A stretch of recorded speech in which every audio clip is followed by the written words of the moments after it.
Hey guys, welcome to On the Beat weekly podcast. On the Beat is all about giving young people a voice. We explore all the interesting topics that affect us in the world today.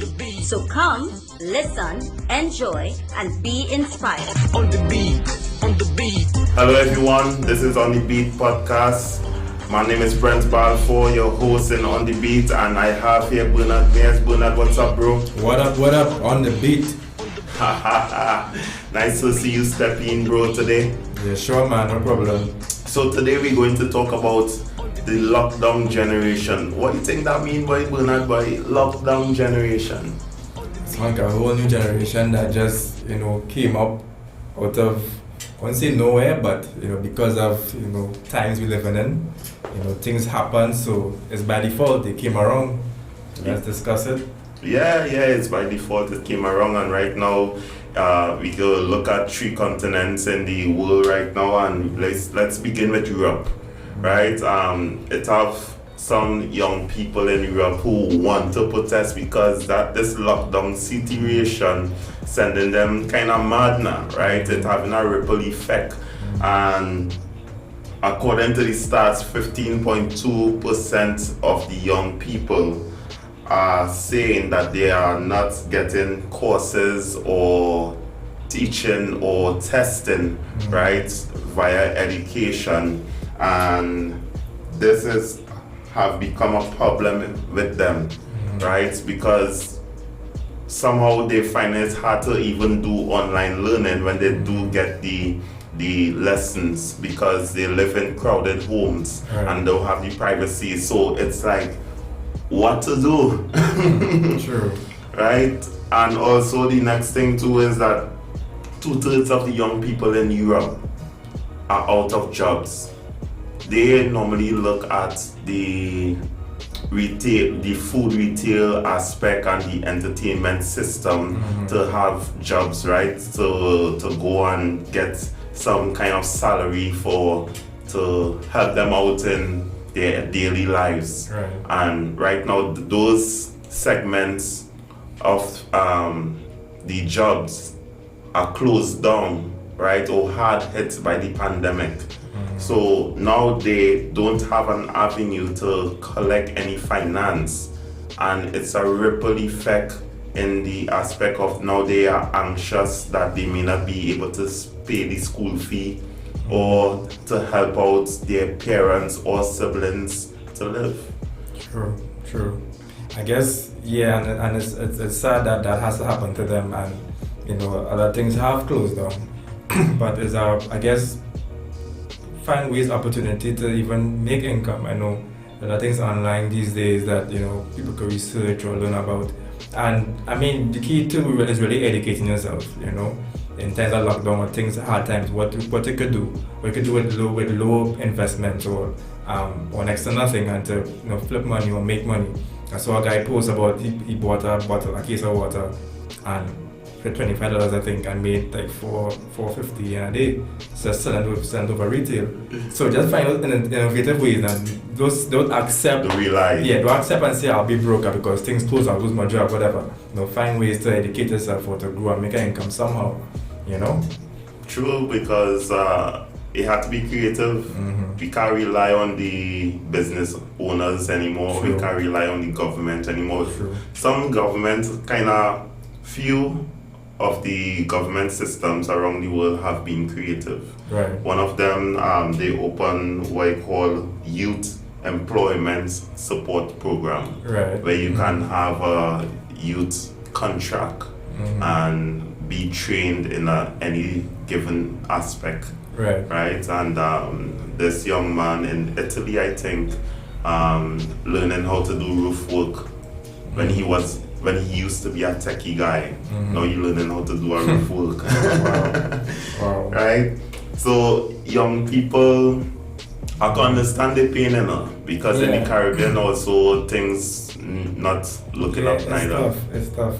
I mean, honestly, the system is designed for the rich to keep staying rich and the poor being poor. That's how the system is designed. And I really honestly think COVID level the playing field for people that everybody have opportunity to get a fresh start. And as if you have the eye for it, you could see, to get the fresh start. Because before things were real chaotic, busy, if everybody was doing the thing. Now everybody has to start over in a sense. So everything takes time. Don't rush it. Trust the process, and whatever help is given through government or friends or whoever, you can help to take it, use it, and apply it to your life, and you'll see you get somewhere soon. You touch on a good point there, level playing field. Everybody's had to start over. True. Though the only thing that didn't totally level out is that the extreme rich, the billionaires, right. You understand? They're still millionaires and billionaires. Yeah, well, true. But the middle class and lower class have to level off and start again. True. Those who would have started businesses in 2019, whatever, that crash and start over again or find ways to, I can't go here, I can't do this. So you can imagine if you did take out a loan as a young person in the end of 2019, thinking, okay, take out this loan to help in schooling, or you take out this loan to start a business, and bam, 1 month later, pandemic hits, and there's no way to pay this back. Boy, and the sad reality is, you take the loan, that and all in itself tough because you get to do what you want to do with it because of the pandemic, and then on top of that, the bank's calling you for your loan for back that money. It's really tough for them because the bank is saying, well, okay, understand, cool, holding money. They might delay it a little. But they were back there, get back the money. Yeah, so, eventually they want out. So that would have been hard, taking out that loan and that hit, and you get to do, or push back, delay everything for that 6 months or next year. So I don't know if they change plans or they reevaluate the situation, or I don't know.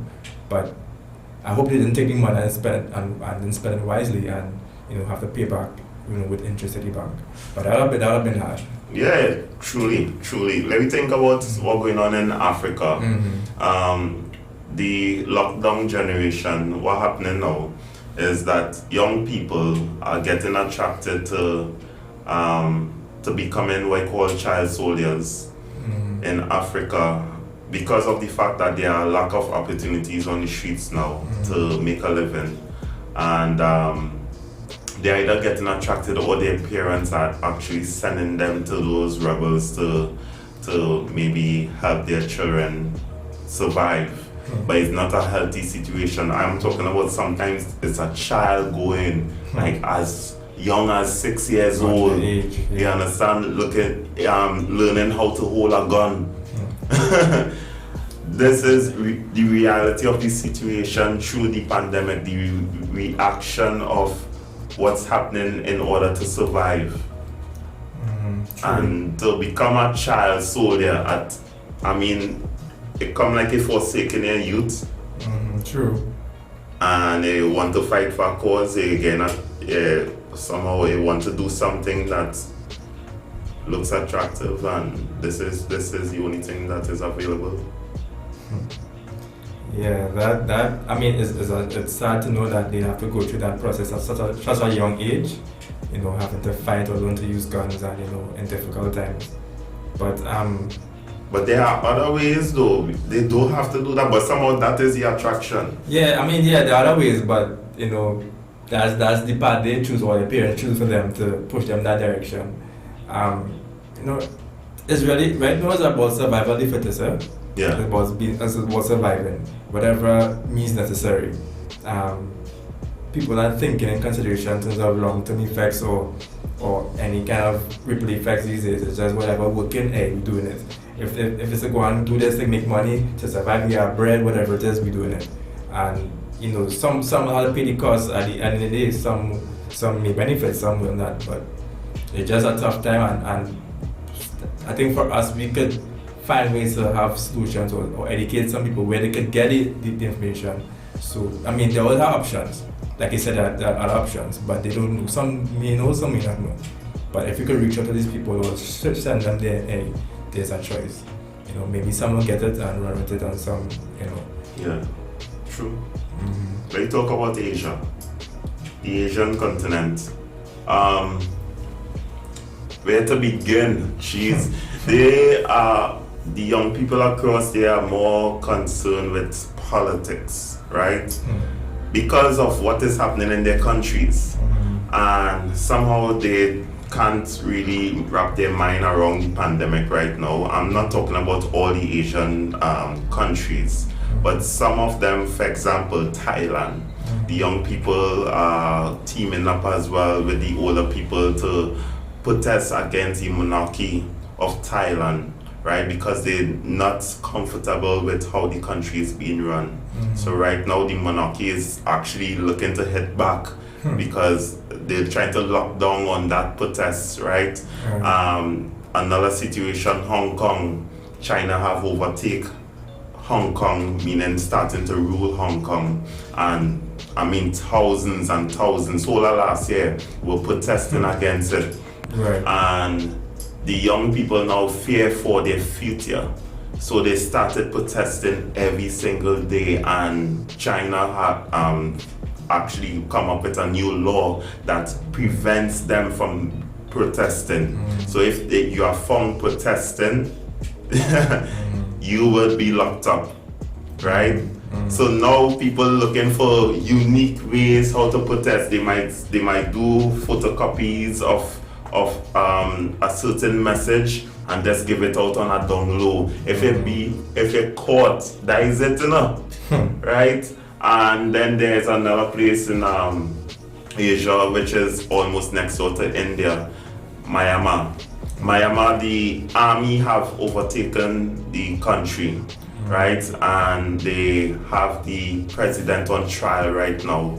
And the country have been protesting against the army because the army, I don't know, like they like power. And they don't want to hear about democracy as well. And the country is protesting, and the more they protest, the army is killing. Normally in a protest, you would see they shooting out water or shooting rubber bullets. It's real bullets. And they ain't shooting it in the air, they're shooting it at you. So many have died, right, for their freedom. And this is what young people are going through in the Asian continent. They have to forget about the pandemic, forget if they're going to get sick, and try to save their future. True. That, yeah. I mean, you hear these things like that, and you think it's only in the movies or things of the past, but it's still current in these days. And it's just sad that people still living like that, having to fight for their lives or protest because the system is unfair. I mean, I always believe that we are stronger together as one people. Fighting for your cause, dying for your cause. What I believe in, we can make an impact, we can make a difference. Each one help one, each one, have that, we are strong together as we come to unite and have that same mindset, that same mission, same goal, same purpose. Yeah, I know the killing is happening, the government doing what they're doing, and it's hard, but if you have, if a huge people come with a common goal, I think they can be successful. It happened in the past, and I think it's still relevant today. With missing the word bloodshed and everything, the goal is accomplished and the mission is there, and things get, and there's a season of peace afterwards. So I'm praying and hoping that for their sake in those countries that somebody rise up and unite them as one to help overcome that situation they're going through. That they can get past this and get back to a level of peace and unity in their lives. You would really think that being locked down through the pandemic may have or should have cut down on some things, right? But instead it seems like it have escalated matters in society instead of cut down on it. Expose things actually. Expose some things that probably wasn't taken notice before. So a lot is going on, a lot is being revealed and exposed, and it's just where the world is right now. And like I said, and everything that's happening, I hope that we could still, I mean, you have to live in love. I mean, you have people fighting for money and bread and whatever it is to eat and survive. But we are created to love each other. We wasn't created to fight and kill. I mean, that's not our nature. We shouldn't be acting like that. But society happened and things could go left. But I really pray and hope that in everything that's happening right now, we come back to a level of peace and love and unity, because that's what the world needs. That's what the world needs. Like, I'm fed up with the bloodshed, the killing, the suicides, the divorces, whatever it is. Like, oh gosh, let me get a little peace now. You have to breathe a little bit. Right? To breathe a little bit. My last newsletter talk about that. The topic is main muna. It's like all Hindi, right? Language, and it talks about I am there, and I highlighted how a lot of us have been drowning in society lately. We drowning, and because we seeking self, and we not thinking about our neighbor, we not thinking about our friend or family, and we are not there for somebody else. But we only thinking, okay, how can I survive, instead of how can we survive? Yeah. There's no longer things like neighborhood, because some people don't even know their neighbors. There's no longer singing or dancing in the streets or playing in the streets. You understand? And it's just to say that I am there for somebody would go a long way to keep them from drowning. And the love situation we talk about there is, I mean, it's real, and the lack of it's being exposed right now because of the pandemic, and it's a real situation out there, man. True. Real situation out there. So, well, Bernard, I'm so happy that you made it today, boss. Yeah, bro. It was a pleasure passing on the beat. Yeah. Right? Yeah. We will go watch my people. Bernard is the cause for we not to be on video, yeah, because if I see what this man have on now, but I ain't gonna tell you, I ain't gonna tell him what he have on, I ain't gonna tell him what he have on, right? So I hope all you're listening to the audio version, right, on these various platforms, and we can't even take a picture of Bernard right now, Jet. So you might not get to see him, you might just see me or the on the beat logo, right? I'll send you a picture. And then I got to Photoshop it. I can't understand this. Yeah. Right? These young people and them, I can't understand this. IT do that, man. Quick. Yeah, watch me. I ain't gonna lie. I really should take a picture. The man have on a Star Wars jersey, Dread, and a washout Star Wars jersey too. Boom. You understand? But I mean, if it was brand new, we'll I take that picture, but nah, these young people. I home. Watch man, it's a lockdown generation, it's a lockdown situation. That was going on, right? So people, we signing off on the beat episode 18, I think. Yeah, laters, boom. Yeah. Thank you for listening to On the Beat podcast. Feel free to share, follow, and subscribe on YouTube, Spotify, Facebook, and Instagram. Stay blessed, everyone.